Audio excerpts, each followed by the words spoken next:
Hello, good morning friends. आज हम स्पर्श 2 कक्षा 10 के हिंदी का अभ्यास करेंगे। पाठ 1। पाठ 1 है साखी और साखी लिखी है कबीरदास जी ने। अब हमने 9th में कबीरदास जी का नाम तो सुना, उसके दोहे भी पढ़ेंगे। तो स्पर्श 1 है 9th में हिंदी और स्पर्श 2 है 10th कक्षा 10 में। तो कबीरदास का जन्म लहरदारा काशी में हुआ था और उनकी मृत्यु मगहर उत्तर प्रदेश में हुई थी। कबीर जी के बारे में थोड़ा जान ले। साखी लिखी उन्होंने, दोहे भी बनाए गए। तो हिंदी साहित्य में कबीर जी का स्थान अद्वितीय है। संपूर्ण जीवन काल में हिंदी के दोहे की रचना की, साखी बनाई। तो उनका जन्म काशी में हुआ था और कहा जाता है कि एक विधवा स्त्री ने कबीरदास को जन्म दिया था। फिर वो विधवा स्त्री ने कबीर को छोड़ दिया था।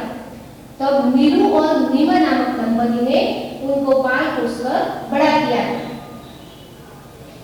कबीरदास की पत्नी का नाम लोई था, उनके पुत्र का नाम कमाल था, उनकी पुत्री का नाम कमाली था। कबीरदास जी के गुरु थे रामानंद जी।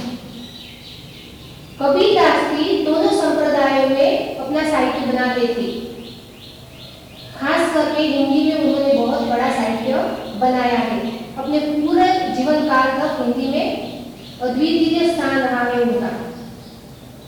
उनका जन्म 1398 में हुआ था और उनकी मृत्यु 1518 में हुई थी।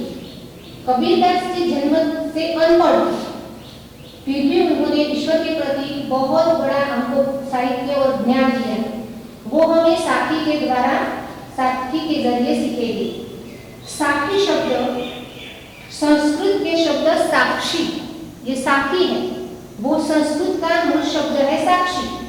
तो उनका विकृत स्वरूप है साखी। तो साखी दोहा छंद में लिखा गया है। ये साखी है वो दोहा छंद में कबीरदास ने लिखा है। तो अब हम इनकी साखी फर्स्ट जो साखी लिखी है वहां से हम स्टार्ट करके सीखेंगे। तो सबसे पहले साखी में क्या बताया है कबीरदास जी ने, मैं एक बार उसका ध्यान करके फिर यहाँ बोर्ड पे लिख के आपको समझाती हूँ। ऐसी बानी बोलिए मन का आपा खोई, ऐसी बानी बोलिए मन का आपा खोई, अपना तन शीतल करे औरत को सुख हो, अपना तन शीतल करे औरत को सुख हो। या मैं लिखती हूँ फर्स्ट साखी है कबीरदास जी की। ऐसी बानी बोलिए मन का आपा खोई, ऐसी बानी बोलिए मन का आपा खोई, अपना तन शीतल करे, अपना तन शीतल करे औरन को सुख होई, औरन को सुख होई। अब इसे हम डिटेल में समझेंगे। क्या बताया है इस साखी में कबीरदास जी ने? तो यहाँ बताया है ऐसी पानी। तो सबसे पहले हम वो शब्द है कबीरदास जी के दिए हुए, तो पानी शब्द है उसका अर्थ है बोली, जो हम भाषा बोलते हैं वो हमारी भाषा। वाणी का शब्द है बोली। यहाँ पे बताया है आपा, यानी कि अहम, अहंकार। आपा अहम, अहंकार। इसके बाद है खोई, खोई शब्द यानी कि मन का आपा खोई, खोई यानी कि त्याग करें, खोई त्याग करना। शीतल, शीतल यानी कि ठंडा। अच्छा, शीतल, शीतल।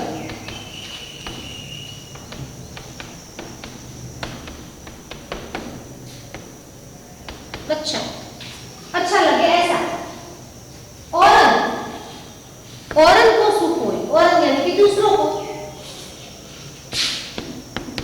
औरन यानी कि दूसरों को, होई यानी कि होना, होई यानी होना, होई यानी त्याग करना, होई यानी कि होना। अब हमें ये साथी में कबीरदास जी बता रहे हैं कि ऐसी वाणी बोलिए। तो हमें जब एग्जाम में ऐसी साथी दी जाती है तब हम कैसे लिखेंगे, डिटेल में वर्णन कैसे करेंगे। तो हमें जब ये शब्द का पता होता है तब हम डिटेल में समझाएंगे। तो वाणी यानी बोली, आपा यानी अहम अहंकार, होई यानी त्याग करना, शीतल यानी ठंडा अच्छा लगे ऐसा, औरन यानी दूसरों को, होई यानी होना। तो इसका मीनिंग होता है, सबसे पहले हम प्रसंग लिखेंगे। तो प्रसंग में क्या बताएंगे कि प्रस्तुत साथी हमारी हिंदी पाठ्य पुस्तक, प्रस्तुत जो दी गई साथी है वो हमारी हिंदी पाठ्य पुस्तक स्पर्श दोष से लिखेंगे। और इस साथी के कवि कबीरदास जी हैं। इसमें कबीर मीठी बोली बोलने को, मीठी बोली बोलने को और दूसरों को दुख न देने की बात कही है। ये हमारा मेन पॉइंट है साथी का। कबीरदास जी का मेन पॉइंट बताते हैं कि कबीरदास जी इस साथी में ये बताते हैं कि मीठी बोली बोलने और दूसरों को दुख न देने की बात कही है। हमें ऐसी वाणी बोलनी चाहिए कि मन, अपने मन का आपा यानी कि अहंकार को त्याग कर अपना तन यानी कि अपनों को भी अच्छा लगे और दूसरों को भी, औरन को भी अच्छा लगे, ऐसी बोली बोलनी चाहिए। इसके बाद हम प्रसंग के बाद नीचे व्याख्या कैसे देंगे। तो व्याख्या में हम कैसे बताएंगे, सबसे पहले प्रसंग लिखेंगे, उसमें ये लिखेंगे कि प्रस्तुत साथी हमारी हिंदी पाठ्य पुस्तक स्पर्श दो से ली है। इस साथी के कवि कबीरदास जी हैं। इसमें कबीर ने मीठी वाणी बोलने को बोला है और दूसरों को दुख न देने की बात कही है। ये हुआ हमारा प्रसंग। और इसके बाद हम लिखेंगे व्याख्या, इसको समझाएंगे। तो इसमें कबीरदास जी ने बताया है कि हम अपने अहंकार को त्याग कर, हम अपने अहंकार को त्याग कर ऐसी भाषा यानी कि ऐसी बोली बोलेंगे, ऐसी बोली का प्रयोग करेंगे जिसमें हमारा अपना तन मन भी स्वस्थ रहे यानी कि हमको भी अच्छा लगे, हमारा अपना तन मन भी स्वस्थ रहे और दूसरों को भी कोई कष्ट न हो यानी कि दूसरों को सुख प्राप्त हो, हमारी बोली से दूसरों को सुख प्राप्त हो, ऐसी वाणी हम बोलेंगे, ऐसी भाषा का प्रयोग करेंगे। तो ये पूरी डिटेल साथी में समझाया है कि हमें ऐसी वाणी बोलनी चाहिए जो हमें अहंकार का त्याग करना है, हमारे मन को भी शीतलता प्राप्त हो, हमारे मन को भी अच्छा लगे और यानी कि सुनने वालों को भी अच्छा लगे, ऐसी भाषा हमें बोलनी चाहिए। अब सेकंड साथी में बताया गया है कबीरदास जी ने, कस्तूरी कुंडली बसे मृग ढूंढे बन माही, ऐसे घटी घटी राम है दुनिया देखे ना। या मैं लिखती हूँ कस्तूरी कुंडली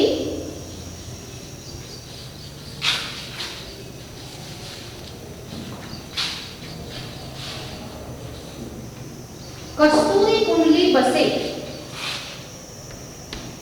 कस्तूरी कुंडली बसे मृग ढूंढे बनमान।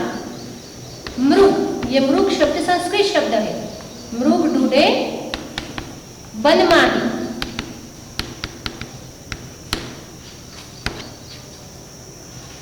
ऐसे घटी घटी राम है, ऐसे घटी घटी राम है,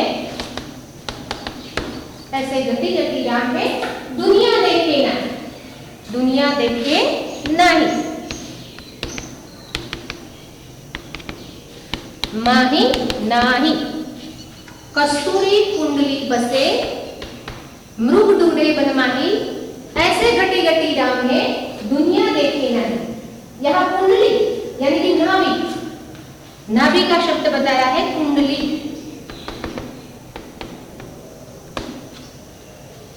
मृग तो वो हिरण, हिरण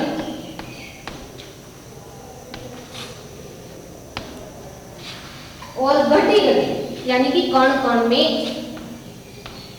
घटी घटी कण कण यानी सभी जगह।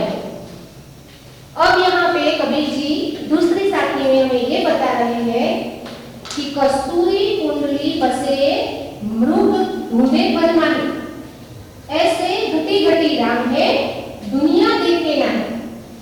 कुंडली यानी कि नाभि, मृग यानी कि हिरण, घटी घटी यानी कण कण।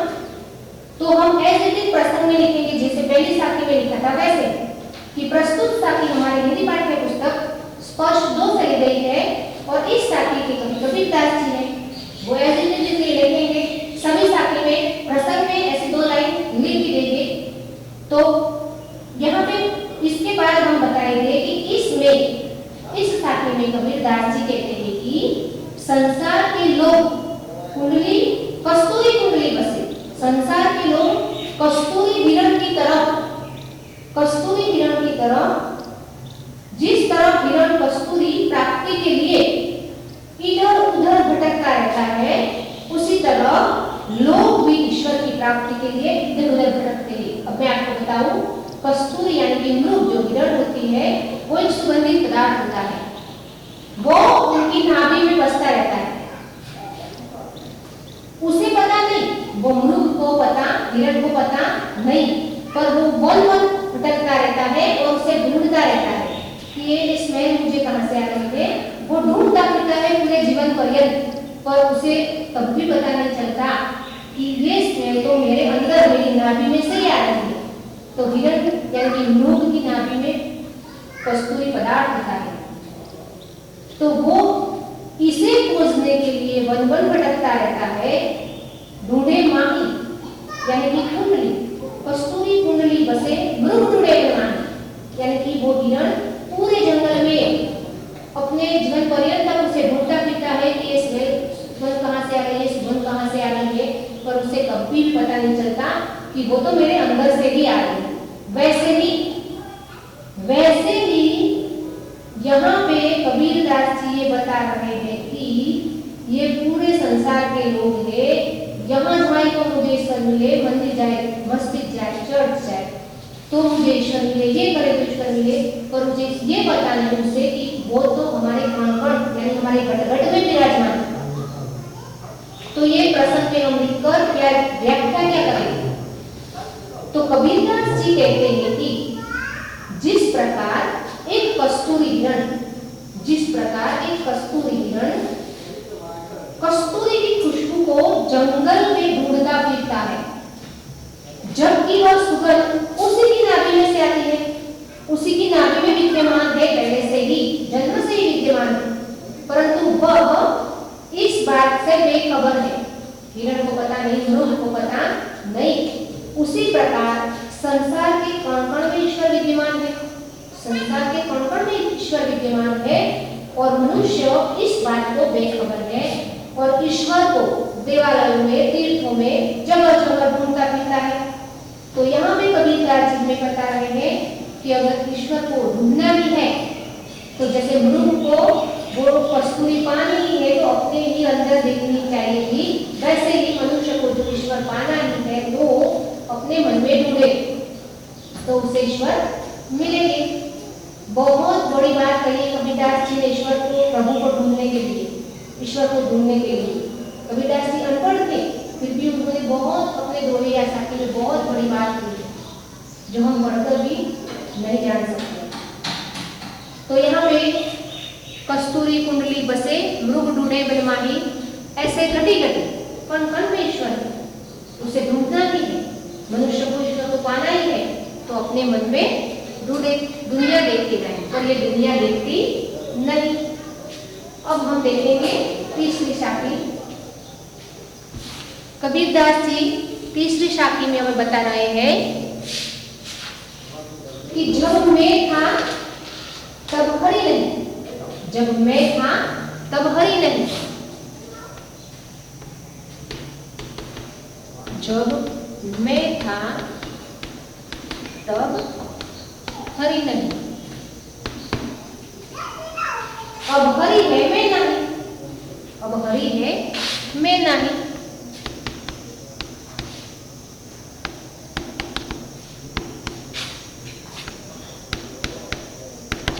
जब मैं था तब हरि नहीं, अब हरि है मैं नहीं। सब अंधियारा मिट गया जब दीपक देखा माही। सब अंधियारा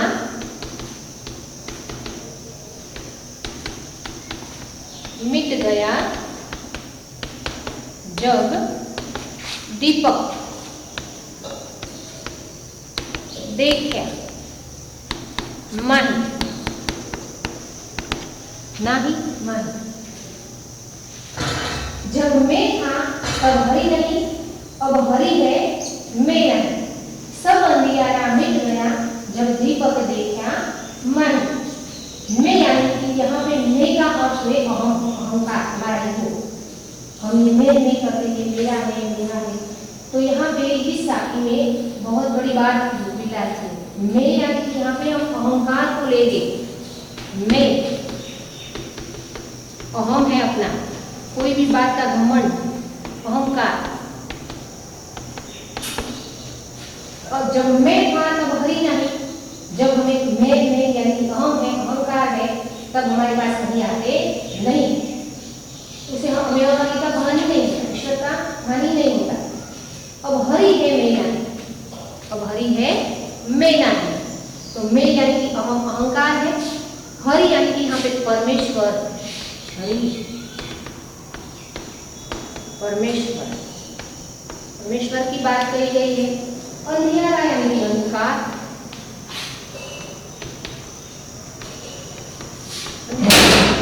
यानी कि अंधकार। सब अंधियारा मिट गया जब दीपक देखा माही। ऐसे प्रसंग में लिखेंगे, हमें साखी एग्जाम में दी गई है, तो हम लिखेंगे कि प्रस्तुत साखी हमारी हिंदी पाठ्य पुस्तक स्पर्श 2 से ली गई है और इस साखी की कवि कबीरदास जी है। इसके बाद हम इसमें जो मेन पॉइंट है वो 2 लाइन लिखेंगे प्रसंग में कि कबीरदास जी इसमें कहते हैं कि मन में अहम या अहंकार में जब आ जाता है तब मन में अहंकार या अहम मिट जाने के बाद तब हरि नाम मिट जाने के बाद परमेश्वर का वास उसे कहते हैं। अब हरि है मेरा है। जब हमारे मन में हरि परमेश्वर आ जाए तब अहंकार मिट जाता है। जब तक अहंकार है तब तक हरि आके नहीं, हमें परमेश्वर की प्राप्ति होती नहीं। ऐसा हम प्रसंग में बताएंगे। इसके बाद हम व्याख्या करेंगे।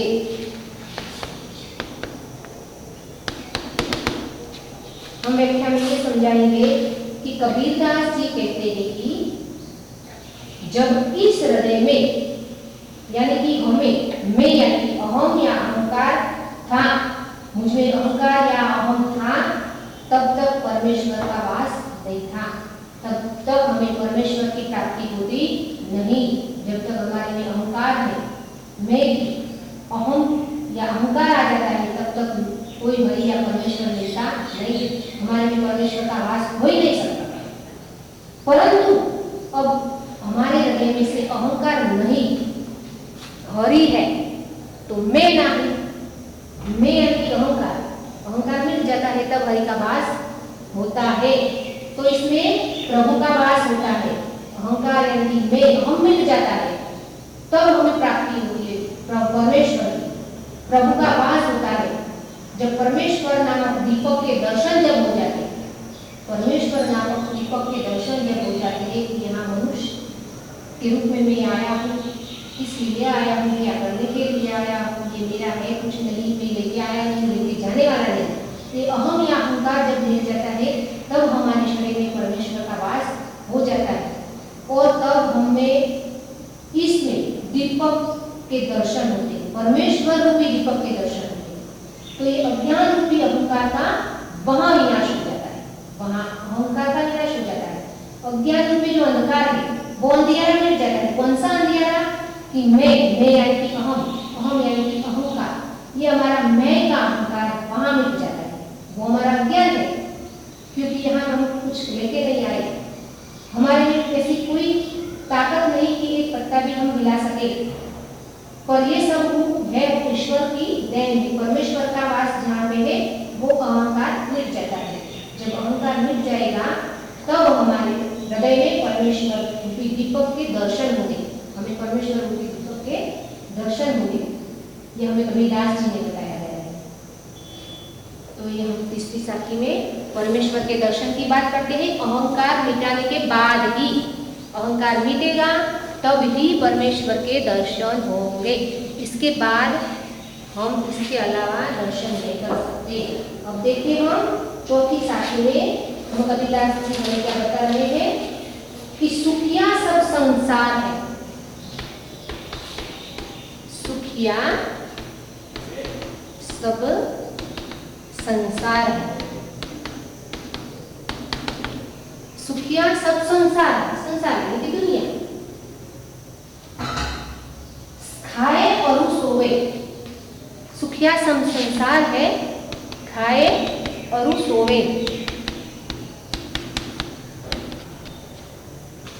दुखिया दास कबीर, दुखिया दास कबीर है, जागे और रोवे। दुखिया दास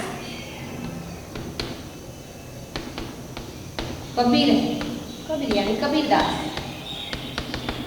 अपनी बात कहकर हमें साथी समझा रहे हैं। दुखिया दास कबीर है, जागे और रोवे। जागे और रोवे, सोवे रोवे। सुखी यानी कि सुखी लोग, सुखिया तो सुखी की बात कही, सुखिया यानी सुखी। और यानी कि अज्ञान रूपी अंधकार, और जो अज्ञान रूपी अंधकार है वह अज्ञान रूपी अंधकार। सुखिया यानी सुखी, अरु यानी अंधकार, जो अज्ञान रूपी अंधकार है वो, जो हम जानते नहीं वो। सोए, सोए हुए, सोए, सोए हुए। दुखिया यानी कि दुखी, दुखिया यानी कि दुखी। रोवे यानी कि रो रहे, रोवे तो रो रहे। अब यहाँ कबीर जी हम बता रहे हैं, प्रसंग में हम ऐसे भी लिखेंगे। प्रस्तुत साखी हमारी हिंदी पाठ्य पुस्तक स्पर्श 2 से ली गई है। इस साखी के कवि कबीरदास जी हैं। इसमें कबीर जी अज्ञान रूपी अंधकार में सोए हुए मनुष्य को देखकर रोते। इस साखी में कबीर जी लिखा है ना, दुखिया दास कबीर, कबीर क्यों दुखी है? तो अंधकार, अज्ञान रूपी अंधकार में सोए हुए जो मनुष्य को देखते हैं ना कबीर जी, तब वो दुखी है, दुखी हो रहे हैं कि ये लोगों को कुछ पता नहीं कि ये लोग क्या करने आए थे, क्या कर रहे थे। तो ऐसे अज्ञान रूपी अंधकार को देखकर दुखी है और वो रो रहे हैं। अब हम व्याख्या में क्या लिखेंगे? कबीरदास जी कहते हैं कि संसार के लोग अज्ञान रूपी अंधकार में डूबे हुए, संसार के लोग अज्ञान रूपी अंधकार में डूबे हुए हैं और रोए। जो अंधकार में डूबे हुए हैं वह अपनी मृत्यु आदि से भी अनजान सोए हुए हैं। पता नहीं कि कब मृत्यु आ जाएगी, इसका जन्म हुआ है, उसकी मृत्यु निश्चित ही है, उसे पता नहीं कि कब मृत्यु आ जाएगी, पर वो अनजान है, अज्ञान रूपी अंधकार है, तो वो सोए हुए हैं। ये सब देखकर कबीरदास दुखी है, दुखिया दास कबीर। कबीरदास को पता है कि ये लोग अज्ञानी है, वो अंधकार में डूबे हुए हैं, तो वो दुखी है। ये सब देखकर दुखी है कबीरदास जी, और वे रो रहे हैं। क्यों? क्योंकि कबीरदास दुखी है और वे रो रहे हैं। वे प्रभु को पाने की आशा में हमेशा चिंता में जागते रहते हैं। कबीरदास जी को पता है कि प्रभु को पाने के लिए हम यहाँ पे आए मनुष्य बनकर, तो वो रो रहे हैं। क्यों रो रहे हैं? प्रभु को पाने के लिए। और जो लोग सो रहे हैं वो कौन है? अज्ञान रूपी अंधकार में डूबे हुए हैं, उसको परमेश्वर ईश्वर उसके बारे में कुछ पता नहीं, तो वो अज्ञान रूपी अंधकार है, उसके बारे में वो लोग सो रहे हैं और कबीरदास जी जागते हुए दुखी है और वो रो रहे, चिंता में दुखी, और वो रो रहे हैं क्योंकि वह परमेश्वर को पाने के लिए, प्रभु को पाने के लिए इच्छा है, इसलिए वो रो रहे हैं। तो यहाँ पे प्रभु को पाने की लालसा में सुखिया संसार, सब संसार, सुखी कौन है? क्योंकि वो सोते अज्ञानी है तो वो सो रहे हैं। और दुखी कौन है? तो कबीरदास जी दुखी है, क्योंकि उनको प्रभु को पाने की तीव्र इच्छा है।